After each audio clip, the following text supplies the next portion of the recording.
Hello, everyone. Well, I must say I'm very impressed with this. This meeting room is amazing. I feel like I'm in a waterfall.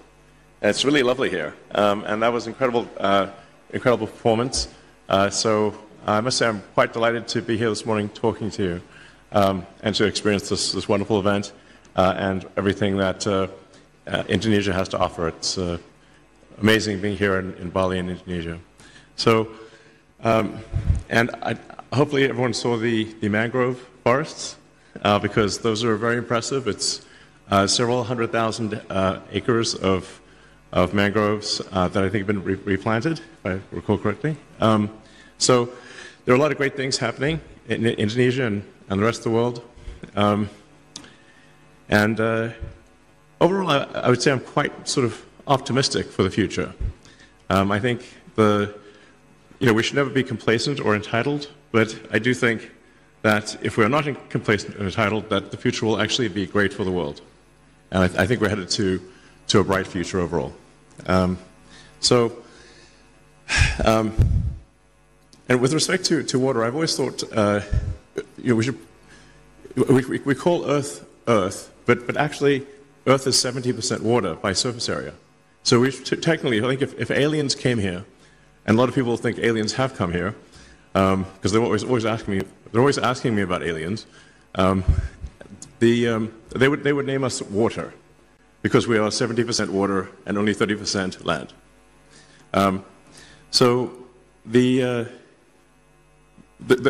What that means is the potential for solving any given water issue is extremely good because there is so much water.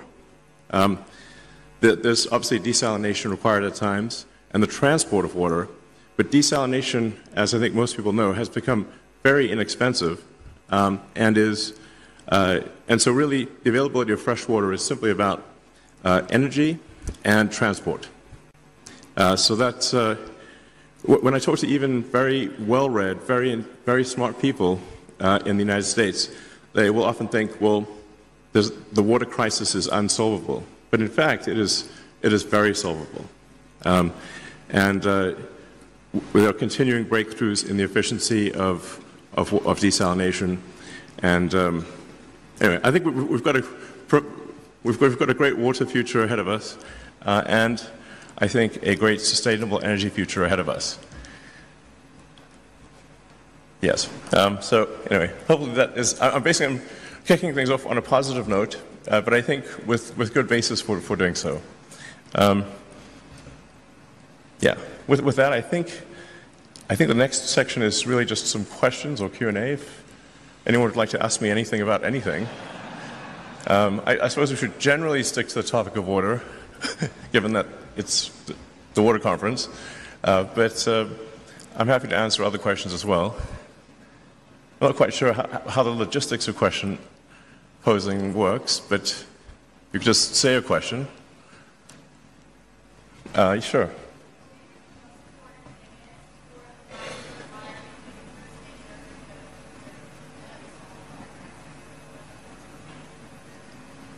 If I heard correctly, what is the most important thing for solving the water crisis? Okay. Well, the exact solution will vary depending upon country and even region within a country. But as I mentioned, because the cost of desalination has dropped so much, if you're just talking about water for individual consumption or water in, say, a hydroponics facility, some kind of where you're not simply putting it on the ground for crops, but actually have some sort of contained facility that minimizes the amount of evaporation, I think you can basically turn any part of the world green, including the entire world. So it just begs the question of where does the energy come from? And here's where I think solar energy is very much underestimated in terms of its capability. So if you think about what would the Earth be without the sun, the Earth would be a frozen dark ice ball at roughly 3 degrees above absolute zero. It would be quite unpleasant. So, very cold and dark. But because of the sun, we're at quite a nice temperature, quite pleasant, sort of roughly 300 degrees above absolute zero. And the sun powers almost the entire ecosystem is solar powered. When you say, like, well, how much land would it take to generate electricity? There's a gigawatt per square kilometer of solar radiation that reaches the surface. So for every square kilometer, there's a peak power of roughly a gigawatt, which is comparable to a power station. Now, the sun doesn't shine all the time, obviously. So when you net all of that out and say, well, how much energy per day does 1 square kilometer yield? It's roughly 1 gigawatt hour per square kilometer per day, which is still a lot.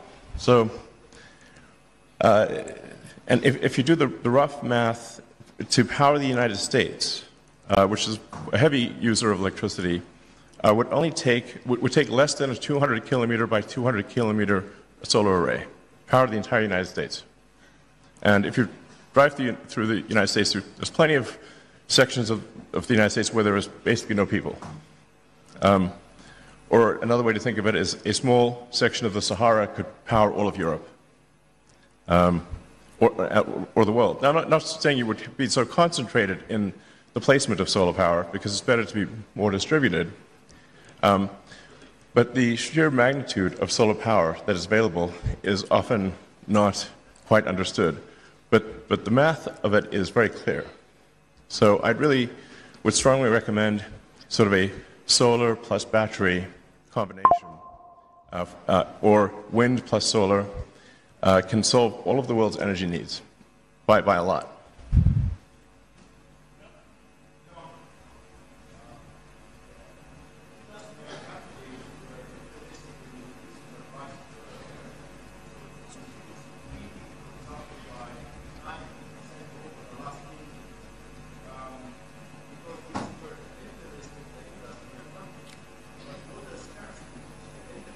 Developing countries needs also R&D to reduce the price of desalination or desalinated cubic meter of water by 90%, like what happened with the BP. Who is going to support the R&D in this era? Not the developing countries, of course. How we are going to support the researchers? Yeah, so something that I would encourage everyone in the room to look at is, and you touched on that briefly, is that the cost of solar power has dropped dramatically over the years. So if you were to look at the cost of solar power 5 years ago, or 10 years ago, or 20 years ago, it would have seemed cost prohibitive. But the cost of solar power today is extremely low. And the cost of batteries to store the energy has also dropped dramatically. The cost of battery storage of electricity has dropped by a factor of 10 in the past 5 years. So many of the studies that were done in times past when batteries were very expensive and solar power was very expensive. And I would just encourage everyone to basically take another look at the cost of solar and the cost of batteries, and I think you'll find that you're pleasantly surprised. So. All right, time to wrap it up. Yes, okay, thank you. Well, it's an honor to be here, and thank you very much for listening to my words, and I hope you have a fantastic conference. Thank you. Thank you, Mr. Elon Musk. Please return to respective seat.